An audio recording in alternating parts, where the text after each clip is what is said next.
I got so much motherfucking design on right now.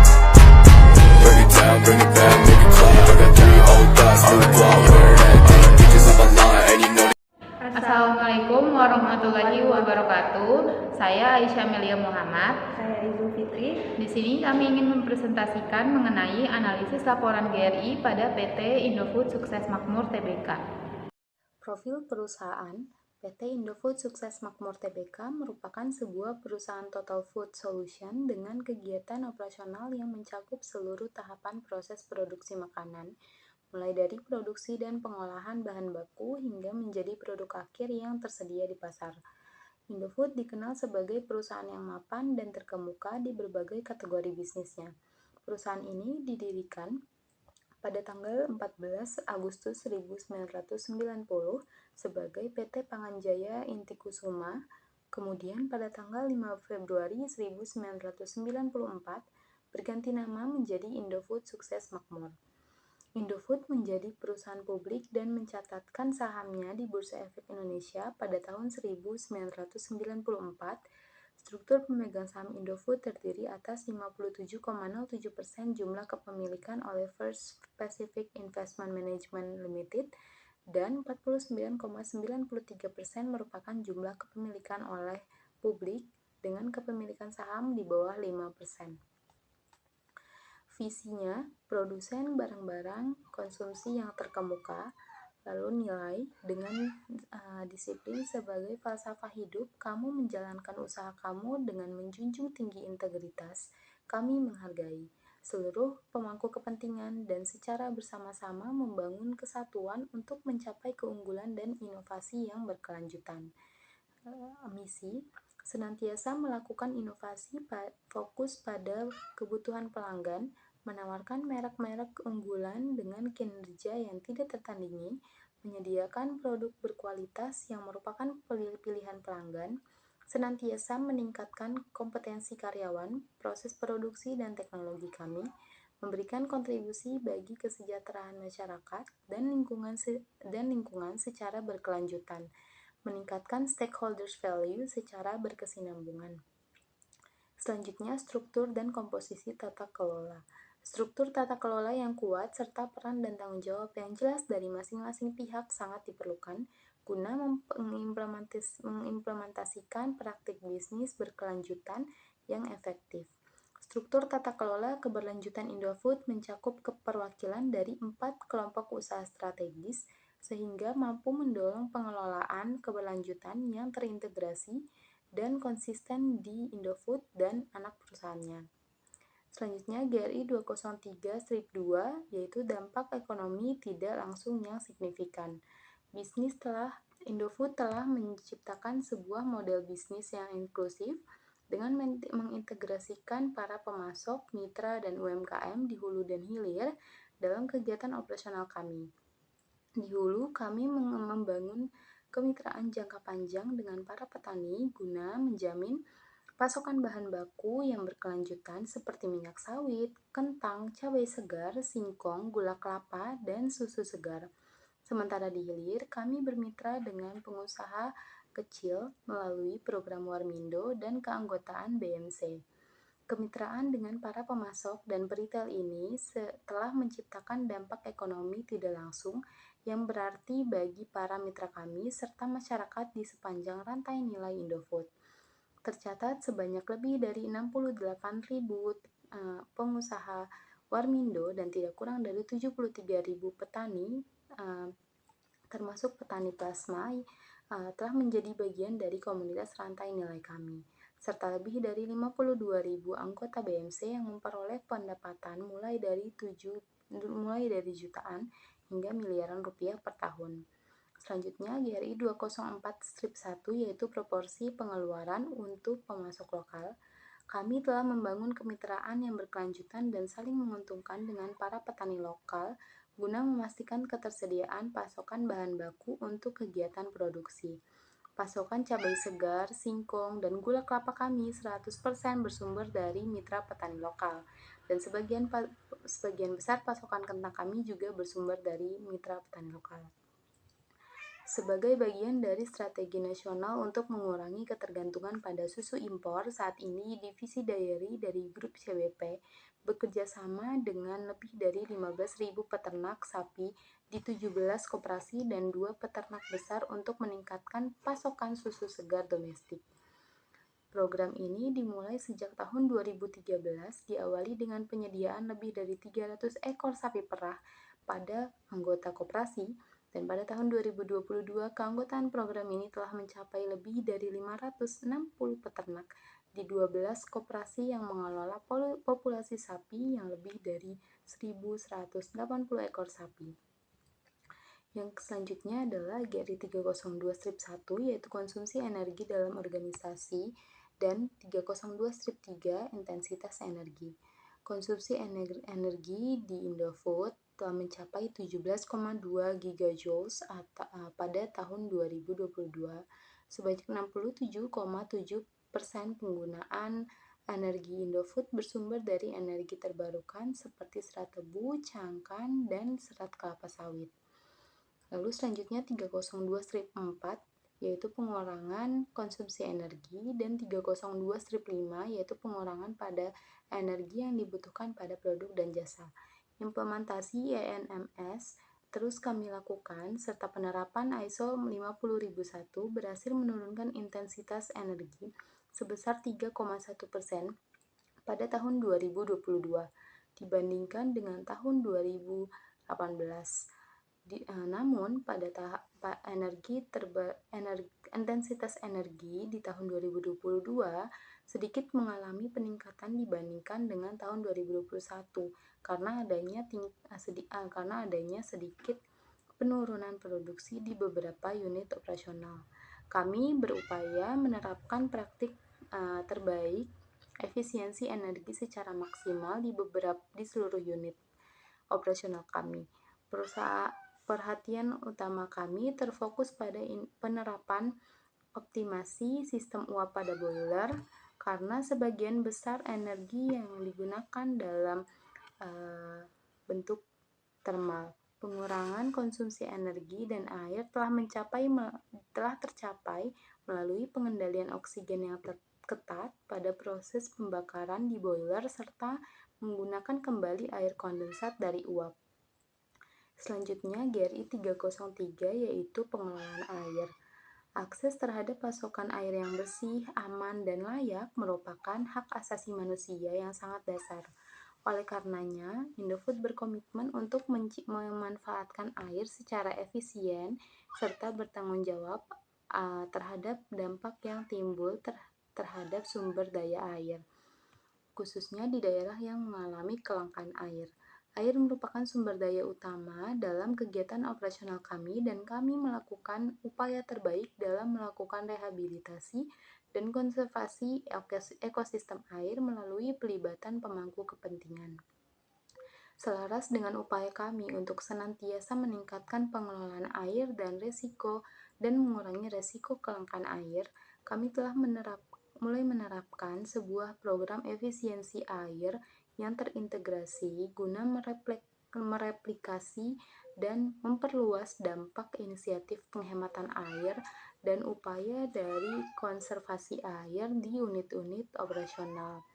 Indofood memahami pentingnya ketersediaan air dan dengan serius bertanggung jawab dalam melindungi ketersediaan air di dalam dan di sekitar wilayah operasional perseroan. Kami secara aktif melakukan penanaman pohon di wilayah operasional kami. Pepohonan membantu menjaga daerah resapan air serta membantu meningkatkan kesejahteraan masyarakat melalui penanaman berbagai tanaman yang dapat dikonsumsi serta tanaman agroforestry yang berharga. Selanjutnya, GRI 304-1 dan GRI 304-3, yaitu habitat yang dilindungi atau direstorasi. Divisi Mie Instan Grup CBP di Pontianak bekerja sama dengan Mempawah Mangrove Conservation atau MMC telah melakukan kegiatan konservasi di area Mempawah, Kalimantan Barat, dan telah menanam lebih dari 60.000 pohon bakau di tahun 2016 hingga tahun 2022. Kawasan bakau Mempawah merupakan habitat untuk burung langka yang dilindungi reptil, amfibi, mamalia yang masuk dalam Daftar Merah Internasional Union for Conservation of Nature atau IUCN atau Daftar Konservasi Nasional Indonesia. Contohnya untuk spesies burung yang dilindungi terdapat Buttorides, Ardeola, Saxicola, Aegitina, Orthotomus, Gerygone, Hirundo, Copsychus, Conobita, dan Ptolemis. Saya akan melanjutkan presentasi dari Aisyah. Di sini saya akan membahas mengenai GRI 305/1 yaitu emisi GRK langsung dan GRI 305/2 emisi GRK tidak langsung. Pada tahun 2022 emisi GRK kami mencapai 1,84 juta TCO2e bersumber dari 3 sektor utama, meliputi sektor energi yang bersumber dari penggunaan bahan bakar dan konsumsi listrik, kemudian yang kedua dari sektor lahan yang berkontribusikan oleh alih guna lahan dan input perkebunan dari penggunaan pupuk dan bahan kimia. Kemudian yang ketiga ada dari sektor limbah yang bersumber dari limbah cair PKS atau POME.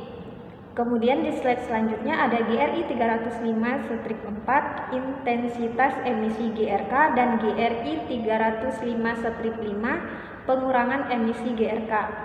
Emisi GRK utama bersumber dari emisi gambut yang dikontribusikan oleh kegiatan operasional grup agribisnis kami. Emisi tersebut bukan berasal dari adanya gangguan terhadap lahan gambut, tetapi terjadi secara alami dari emisi metana tingkat rendah. Sumber emisi GRK lainnya adalah gas metana dari POME, penggunaan bahan kimia di perkebunan, serta dinitrogen oksida dari penggunaan pupuk. Grup agribisnis terus berupaya untuk melakukan pengurangan emisi GRK. Inisiatif dan kebijakan kami mencakup perlindungan hutan, gambut, dan keanekaragaman hayati, serta pengendalian kebakaran dan pencegahan kabut asap yang seluruhnya berperan penting dalam menurunkan emisi GRK melalui pemeliharaan ekosistem secara terpadu. Selanjutnya, kami berencana untuk membangun bunker komposter di PKS kami yang lain dan mencoba melakukan penanaman rumput laut, gambut, dan bakau sebagai cara yang efisien untuk menyerap karbon. Kemudian ada GRI 306 yaitu pengolahan limbah.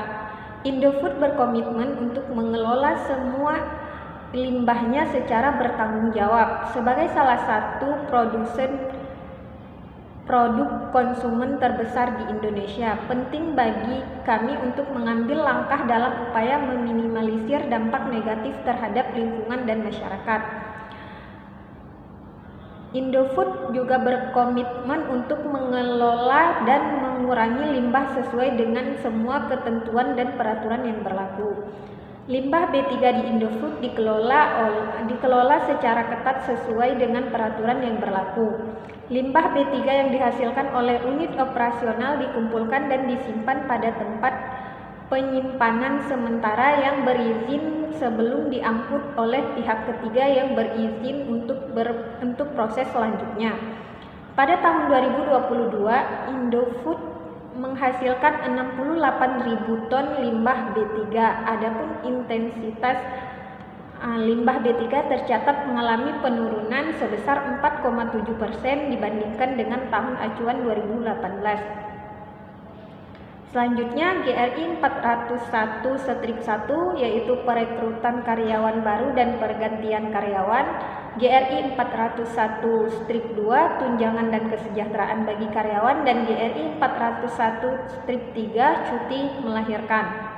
Bagi Indofood, memastikan bahwa semua karyawan memperoleh kompensasi yang sesuai untuk pekerjaan mereka merupakan hal yang penting. Seluruh karyawan menerima upah yang sesuai atau di atas upah minimum di daerah masing-masing.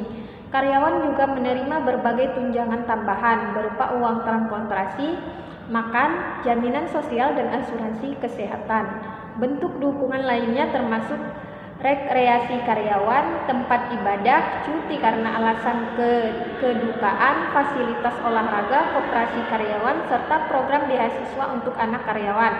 Hal ini dibahas dalam GRI 401 strip 2. Kemudian ada sesuai dengan peraturan di Indonesia, karyawan wanita berhak mendapatkan cuti melahirkan selama 3 bulan dengan gaji yang dibayarkan penuh. Selama periode pelaporan ini, terdapat 762 karyawan wanita yang mengambil cuti melahirkan, di mana 52 diantaranya tidak kembali bekerja pada akhir masa cuti mereka. Tingkat kembali bekerja adalah 93,2%. Ini dibahas dalam GRI 401 strip 3. Kemudian ada GRI 403, yaitu memastikan keselamatan dan kesehatan kerja.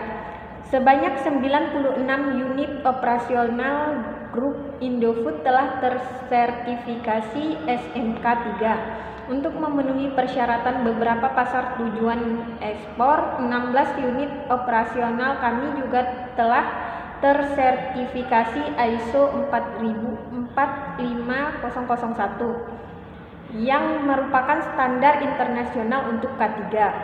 Audit eksternal oleh badan yang berwenang dilakukan secara berkala untuk unit-unit yang memiliki sertifikasi K3 nasional dan internasional.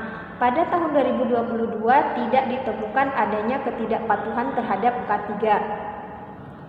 Hal ini dibahas dalam GRI 403 strip 1 dan GRI 403 strip 2. Kemudian karyawan yang mengoperasikan peralatan tertentu diwajibkan untuk mengikuti pelatihan K3 tambahan terkait pengoperasian alat tersebut serta harus mendapatkan sertifikasi dari institusi yang berwenang. Kami telah menyusun rencana latihan komisi darurat, membentuk tim tanggap darurat, dan melaksanakan latihan tanggap darurat secara rutin di unit operasi. Hal ini dibahas dalam GRI 403 strip 5. Untuk melindungi para karyawan grup agribisnis dan keluarga mereka yang hidup di area perkebunan, kami memperkerjakan satuan pengamanan yang dilatih untuk menangani kasus non-kriminal dan hak asasi manusia guna memaksimalkan terciptanya lingkungan dan tempat tinggal yang kondusif dan aman di wilayah operasional kami. Kemudian ada GRI 404 strip 2 pengembangan kompetensi karyawan dan GRI 404 strip 3 pengembangan karir dan penilaian kinerja. Kompetensi karyawan sangat penting bagi kemajuan dan kesuksesan Indofood dan sebagai aset terpenting kami. Dukungan kepada karyawan agar mereka dapat melakukan yang terbaik dalam pekerjaannya menjadi perhatian penting bagi kami. Guna mencapai tujuan ini dengan efektif, kami berfokus pada pengembangan pengetahuan dan keterampilan secara berkesinambungan. Upaya pengembangan karyawan tersebut meliputi berbagai program pembelajaran, menyelenggarakan on-the-job training, serta penugasan dan penambahan cakupan pekerjaan.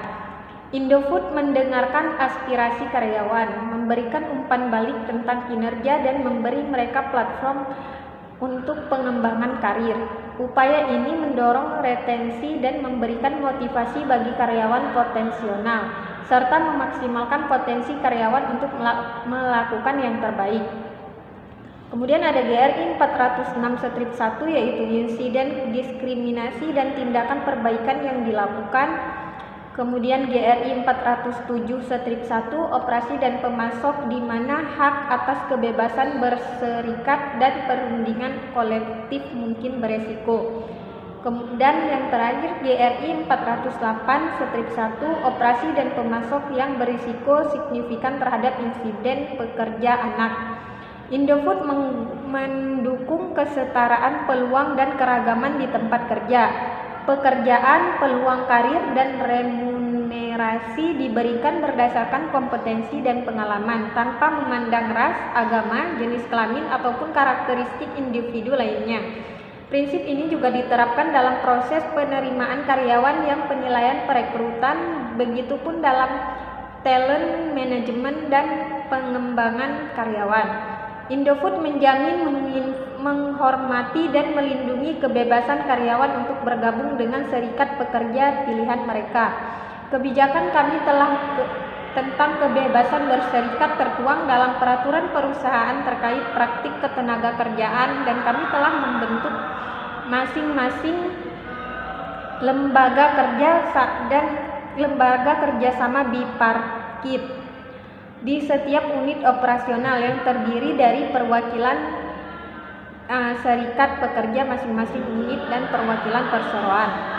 Indofood beroperasi sesuai dengan hukum dan peraturan yang berlaku di Indonesia tentang ketenagakerjaan dan hak asasi manusia, termasuk konvensi ILO tentang bentuk-bentuk pekerjaan terburuk untuk anak yang diungkapkan pada tahun 1999 nomor 182, serta kerja lepas di bawah upah kerja minimum 8 tahun.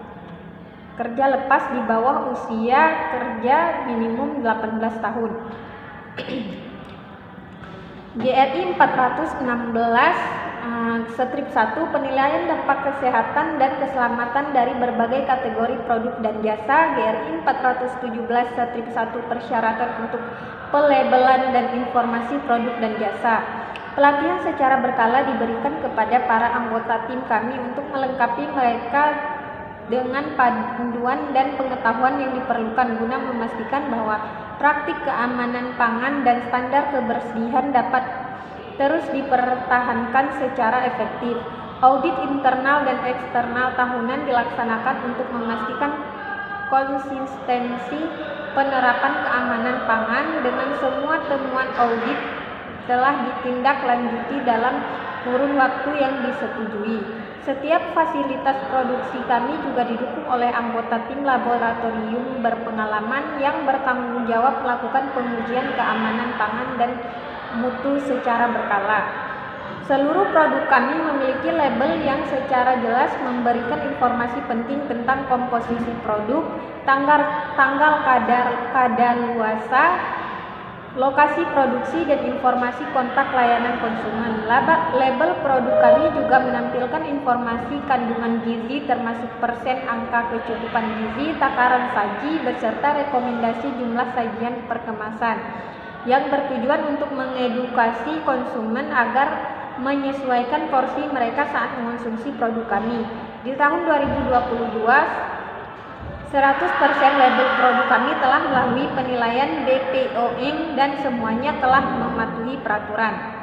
Kemudian ada ISO yang diterapkan. Yang pertama ada ISO 45001, yaitu sebanyak 96 unit operasional grup Indofood telah tersertifikasi SMK 3 untuk memenuhi persyaratan beberapa pasar tujuan ekspor. 16 unit operasional kami juga telah tersertifikasi ISO 45001 yang merupakan standar internasional untuk K3. Kemudian melakukan berbagai inisiatif efisiensi energi di fasilitas produksi kami, serta penerapan ENMS berdasarkan ISO 5001. Pelaksanaan SMK 3 berdasarkan peraturan dan standar internasional ISO 45001. Kami menerapkan prinsip-prinsip sistem dengan standar kompetensi laboratorium internasional ISO 17025 dan 17 unit manufaktur kami tersertifikasi dengan FSSC 22000, sebuah program yang telah diakui oleh Global Food Safety Initiative. Indofood menerapkan praktik-praktik sistem manajemen lingkungan secara menyeluruh berdasarkan standar internasional ISO 14001. Guna meningkatkan pengelolaan energi di seluruh unit operasionalnya, Indofood telah menerapkan sistem manajemen energi ISO 5001 yang memberikan panduan praktik-praktik efisiensi energi. Kami terus menambah pengalaman, kapasitas keahlian, dan implementasi di unit-unit operasional kami terkait standar ISO 5001. Kami terus mengembangkan mekanisme pengumpulan data dan menyusun baseline konsumsi energi yang merujuk pada pedoman ISO 5006. Manajer energi di tiap unit operasional memantau kinerja energi, sementara auditor energi internal yang bersertifikat melakukan audit energi, mengidentifikasi peluang penghematan energi, dan mendorong pelaksanaan rekomendasi hasil audit. Inisiatif yang kami lakukan termasuk optimasi boiler mulai dari pembangkitan uap hingga distribusinya, serta optimasi sistem kelistrikan pada beberapa motor listrik dan sistem kompresi udara bertekanan. Kami menerapkan pedoman ISO 5015 dalam melakukan pengukuran dan evaluasi terhadap kegiatan serta KPI guna memastikan kinerja energi yang lebih baik. Indofood terus berupaya mempercepat implementasi ENMS ISO 5001 di seluruh unit bisnisnya. Program berdampingan teknis untuk penerapan ISO 5001 secara intensif menunjukkan hasil hingga tahun 2022. Terdapat 24 unit operasional yang telah tersertifikasi ISO 5001, termasuk 14 unit operasional dengan konsumsi sama dengan atau lebih dari 6.000 TOE per tahun. Sekian presentasi dari kami. Kami ucapkan terima kasih. Wassalamualaikum warahmatullahi wabarakatuh.